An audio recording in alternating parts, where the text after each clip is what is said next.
আজকে যারা মনে করো সিঙ্গাপুরে যে তোমরা প্যাকেট হওয়ার থেকে বেঁচে যাবা, প্যাকেট তোমাদের জন্য রেডি করা হয়েছে। আজকে যারা বাংলার টাকা চুরি করে কানাডায় হোম, দ্বিতীয় হোম যারা বানাচ্ছ, যারা বাড়ি বানাচ্ছ, মনে করছো বাংলার জমিনের টাকা চুরি করে কানাডায় গেলে বাঁচতে পারবা? ফেরেশতা মালাকুল মাউত তোমারে নেওয়ার জন্য কানাডায় অপেক্ষা করতেছে। রাখার মালিক আল্লাহ, বাঁচানোর মালিক নিয়ে যাবেন, তিনিই নেন, তিনিই রাখেন, তাকে সন্তুষ্ট করব। তিনি আমাদেরকে বলেছেন আমি আল্লাহ সব কিছুর উপরে ক্ষমতাধর, আমাকে সন্তুষ্ট কর। ওই আল্লাহকে সন্তুষ্ট করার জন্য আমরা চেষ্টা করব তো ইনশাআল্লাহ। কিভাবে সন্তুষ্ট করব? ওলামায়ে কেরাম আমাদেরকে বারবার বারবার বলেন, বারবার বলেন, মান সাল্লা সালাতাস সুবহি ফাহুয়া ফি জিম্মাতিল্লাহ। এই হাদিস, যদি কেউ ফজরের নামাজ পড়ে সারাদিন তার নাম এলোমেলো থাকে না, আল্লাহ পাকের জিম্মাদারির খাতায় তার নাম চলে যায়। আরে আমার আল্লাহ আমারে নিয়ে নেয় ফজরের নামাজ পড়তে পড়তে, আর আমার আল্লাহ এত ভালো, এত ভালো। গতকালকে বলেছি, আপনাদেরও বলি, এত ভালো আমার আল্লাহ, এত ভালো। দুনিয়ায় সব থেকে ভালো যে লিডার, যার নামটা আপনি বলতে পারবেন, আমি তো লিডারদের চিনি না, সেই লিডারের সাথে যদি আপনি সম্পর্ক করতে যান তো আপনার মোটামুটি 2-4 বছর যাবে। এরপরে হঠাৎ করে একদিন লিডার বলছে তুই আর কাছে বসবি না, তুই কাছে বসবি না। 4 বছর ধরে চেষ্টা করছে, 5 বছর ধরে লিডার বলছে তুই দূরে বসবি, কাছে বসবি না। তো এখন লিডার দূরে বসতে বলছে, কারণও তো জিজ্ঞেস করা যায়। তো এখন চলে আসছে মুফতি আব্দুল কুদ্দুস সাহেব, কি যে করব, তকদিরই খারাপ। আসলে তকদির আল্লাহ না দিলে হয় না। কত কষ্ট করলাম 5 বছর ধরে, লিডারের সামনে যে একটু বসার পাইছি, একদম প্রথম সারিতে বসার অনুমতি পাইছিলাম। লিডার আমার কালকে ডাকে বলে দিয়েছে সামনে বসবি না। তো হুজুর জিজ্ঞেস করতেছে কি জন্য নিষেধ করছে? কয় লিডার কইছে তোর বসা ভালো না, তুই বসলি হা হয়ে যা, ক্যামেরায় ধরা পড়ছে, হা করে বসে থাকিস। আরে লিডারকে কাছে পাওয়ার জন্য 4 বছর চেষ্টা করেছেন, সামান্য মুখ বড় করে আপনি এরকম তাকায় আসেন, ছবিতে দেখা গেছে লিডার আপনারা দূরে সরায় দিয়েছে। আর জানেন আমার রব কত ভালো, আমার রব কত ভালো, কেন আলহামদুলিল্লাহ রাব্বিল আলামিন বলবো না? আমার রব কত ভালো। রব হাদিসে কুদসির মধ্যে নবীজির মাধ্যমে আমাদেরকে জানাইছেন, মান তাকাররাবা ইলাইয়া শিবরা তাকাররাবতু ইলাইহি জিরা। এই নবী মুহাম্মদ আমার বান্দাদেরকে শোনায় দাও। নবীজি বলেন উম্মত তোমরা শুনে রাখো, যদি কোনো ব্যক্তি, আল্লাহ তাআলা বলেন আমার দিকে প্রেম করার জন্য, আমাকে ভালোবাসার জন্য আমার দিকে কেউ যদি 1 বিঘাত আসে, আমি আল্লাহ সাথে সাথে তার দিকে 1 হাত পরিমাণ আগায় যায়। 1 হাত যাবেন আল্লাহর দিকে। আল্লাহ রাব্বুল আলামিন বলেন আমি 2 হাত পরিমাণ বান্দা তোমার দিকে আসব। নবী আমার বলেন, আল্লাহ তাআলা বলেন ওয়ামান আতানি ইয়ামশি, কোন বান্দা যদি আমার দিকে হেঁটে হেঁটে আসে, আমি আল্লাহ আমার ওই বান্দার দিকে দৌড়ায় দৌড়ায় যা। এরপরে দুনিয়ার মানুষকে সন্তুষ্ট করতে গেলে কম দিলে সন্তুষ্ট হয় না, কমে সন্তুষ্ট হয় না ভাই, কেউই কমে সন্তুষ্ট হয় না। সেদিন এক চেয়ারম্যান, নাম বলা যাবে না, আমারে বলতেছে উপর থেকে অর্ডার আসছে যে অমুক লিডার আসতেছে খুলনায়, আমারে বলছে 20টা তোরণ বানাইতে হবে, গেট বানাইতে হবে। কয়টা? কয় হুজুর আমি আসি অভাবে, আমি এত বোঝালাম যে আমার আসলে 20টা গেট বানানোর মতো ক্ষমতা নাই, আমি তো ওইভাবে চলি না, আমি হকালালিভাবে চলি। সে বলছে চেয়ারম্যানই যদি করতে হয় গেট 20টা বানাতেই হবে। তাই বললাম যে না, আসলে আপনার গেটগুলো অনেক সুন্দর হয়েছে, আর আপনার ছবি দেখলে খুব ভালো লাগে, একদম মুখ ভরা দাড়ি, অনেক সুন্দর লাগে। দেখলাম খুব খুশি হয়েছে, এখন আরো 2-3টে বানাই না, আল্লাহ জানে। কিন্তু আমার আল্লাহ তাআলা যা দেবেন তাতে খুশি, যা দেবেন আপনার যা আছে তাই দেবেন, তাতে খুশি হয়ে যায়। হাদিসের ভিতরে আসছে, মুহাদ্দিস তো সব বসা আছে, ওয়ালাউ বিশিক্কি তামরাতিন, ওয়ালাউ বিশিক্কি তামরাতিন। আরে একটা খেজুর দেওয়া লাগে না, একটা খেজুর ভেঙে একটা টুকরাও যদি আল্লাহকে সন্তুষ্ট করার জন্য কারো হাতে দেন, আল্লাহ বলে তাতেই আমি রাজি। একটা খেজুর ভেঙে অর্ধেক দিলেন, তাতেই রাজি। কে রাজি বলেন? আল্লাহকে রাজি করা সহজ নাকি মাখলুকরে রাজি করা সহজ? বলেন না ভাই। এ লিডাররে রাজি করা সহজ না আল্লাহরে রাজি করা সহজ? আমরা কারে রাজি করব জোরে বলেন, বলেন আমার আল্লাহ। ঠিক আছে ইনশাআল্লাহ। তাহলে কি ফজরে ঘুমায় থাকবো না মসজিদে যাব? জোহরে মসজিদ ফাঁকা না ভরা? আমি বলেছি জুমার দিন যেভাবে মসজিদ ভরে, বাংলাদেশের মসজিদগুলা যেদিন ফজরের নামাজে ওই রকম ভরবে, সেদিন বাংলাদেশের জমিনে কাফের বেঈমান স্থির হয়ে দাঁড়াতে পারবে না, থরথর করে কাঁপতে থাকবে। ফজরের নামাজে চলে যাবেন ইনশাআল্লাহ। ঠিক আছে ইনশাআল্লাহ। সময় শেষ হয়ে যাচ্ছে, অনেক বড় মাদ্রাসা, এখানে বয়ান করার মতো যোগ্যতা আমার নাই। তো হুজুর আসবেন, গাড়ির ইঞ্জিন যাতে একেবারে নিস্তব্ধ না হয়ে যায় একটু চালু রাখার জন্য কন্ট্রাক্টর হিসেবে গরম রাখতেছে। বয়ান তো হুজুর করবেন, একেবারে জীবিত বয়ান, জ্যান্ত বয়ান যারা বলে। আমরা আল্লাহকে সন্তুষ্ট করবো ইনশাল্লাহ। ঠিক আছে ইনশাল্লাহ? করবেন ইনশাল্লাহ? পারবেন? এখন আমি 10টা আমলের কথা বলবো। ওই 10টা আমলের ব্যাপারে আমি আমার মতো করে এখানে জমা করেছি কোরআন এবং হাদিস থেকে। এই 10টা আমল, প্রত্যেকটা আমল এত পাওয়ারফুল আমল যে বান্দা যদি আমলগুলি করে আল্লাহ তাআলা বান্দার উপরে সন্তুষ্ট হয়ে যায়। 10 নম্বরটা আগে বলি, শেষ দিক দিয়ে। 10 নম্বর হলো সূরাতুল ইখলাস নামে একটা সূরা আছে কোরআনে কারীমের মধ্যে। জানা আছে তো আপনাদের? পিছনে যারা আছেন জানেন সূরা ইখলাস মুখস্থ আছে না? রাসূল করিম সাল্লাল্লাহু আলাইহি ওয়াসাল্লামের স্ত্রী আম্মা জান আয়েশা সিদ্দিকা রাদিয়াল্লাহু তাআলা আনহা থেকে বর্ণিত, রাসূল এক যুদ্ধের ময়দানে এক সাহাবীকে সেনাপতি নিযুক্ত করলেন। যিনি লিডার তিনি নামাজ পড়াবেন। আর আমাদের নামাজ পড়াবেন কে?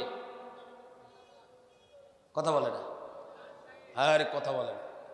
যে চেয়ার পাই নাই সে, যে চেয়ার পাই নাই সে নামাজ পড়াবে আমাদের। আরে মালয়েশিয়ার প্রেসিডেন্ট আমি পাইলে ওর পা ধুয়ে ওই পানি নিয়ে আমি বাজারে বিক্রি করব। আমেরিকায় গেছে জাতিসংঘের এক অধিবেশন, আমেরিকার এক মসজিদে যেয়ে বলছে আমি জুমার নামাজ পড়াবো।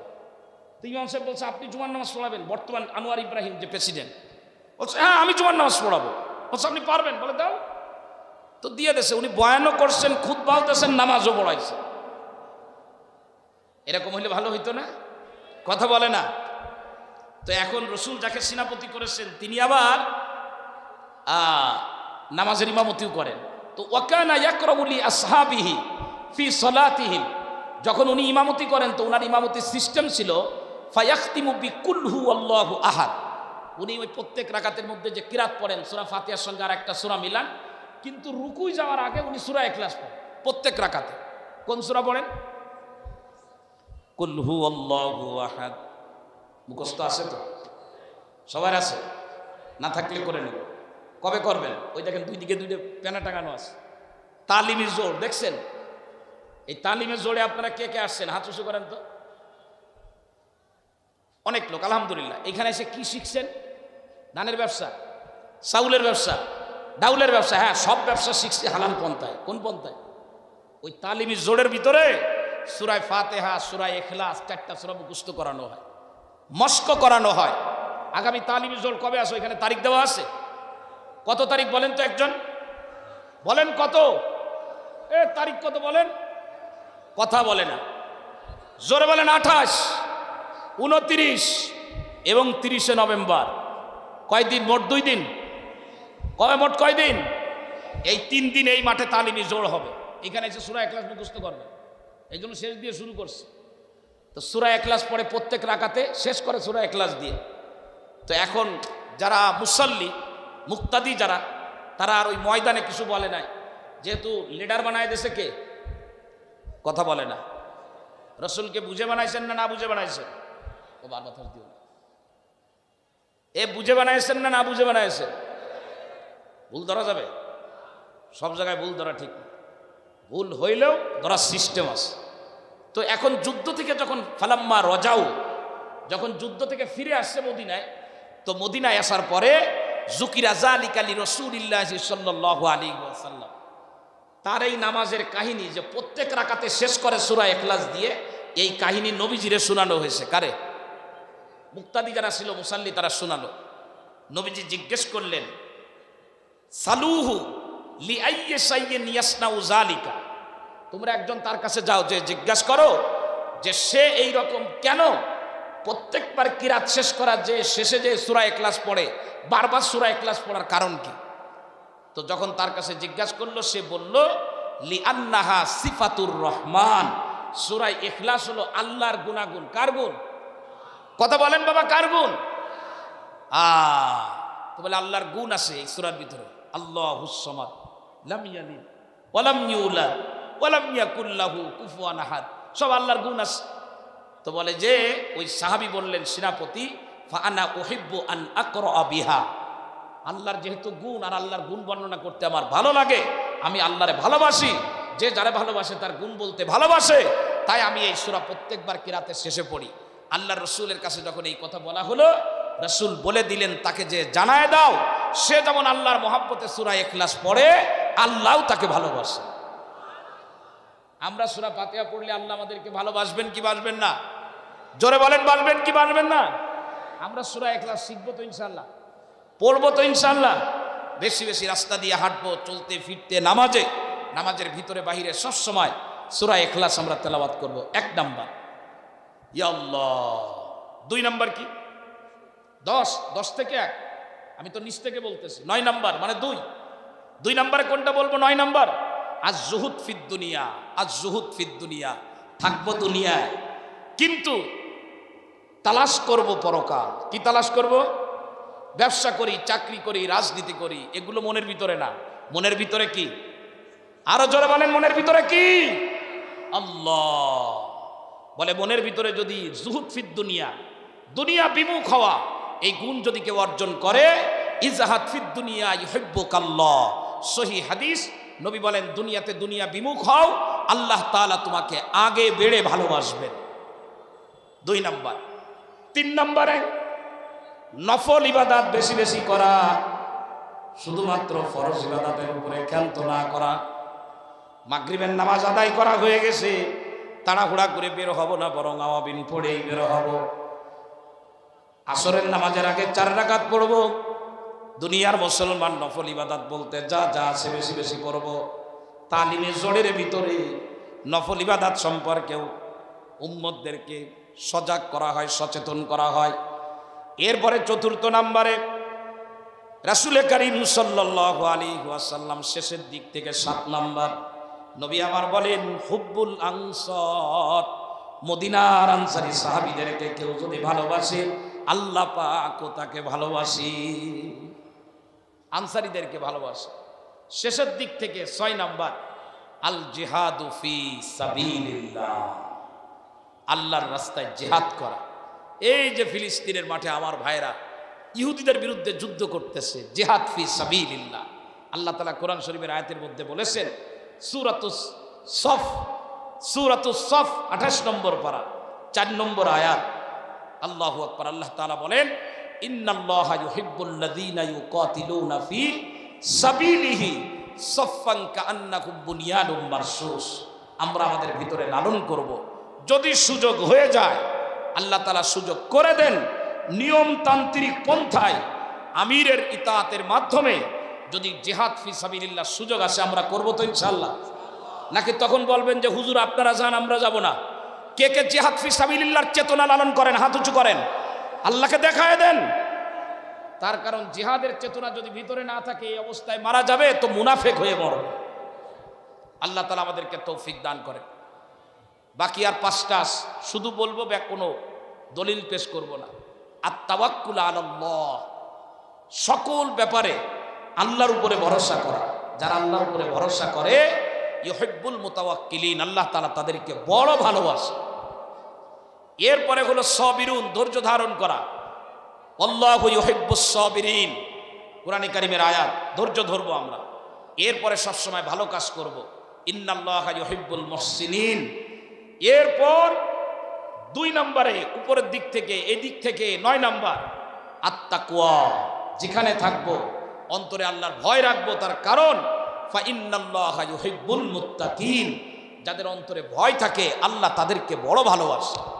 সর্বশেষ 10 নম্বর, শুরু দিক থেকে 1 নাম্বার, এই উল্টা দিক থেকে 10 নাম্বার, ইত্তেবাউ মা জাআ বিহি রাসূলুল্লাহ সাল্লাল্লাহু আলাইহি ওয়াসাল্লাম। জীবনের সকল ক্ষেত্রে রাসূলে কারীম সাল্লাল্লাহু আলাইহি ওয়াসাল্লামের সুন্নাহ অনুসরণ করা। আমরা করব তো ইনশাআল্লাহ? সবাই রাসূলের সুন্নাত অনুসরণ করবেন তো ইনশাআল্লাহ? হাত উঠান। তো সেই সুন্নাহ শিখার জন্য তালিমে জোরে আসবো ইনশাআল্লাহ। ঠিক আছে ইনশাআল্লাহ? আল্লাহ তাআলা আমাদেরকে তৌফিক দেন।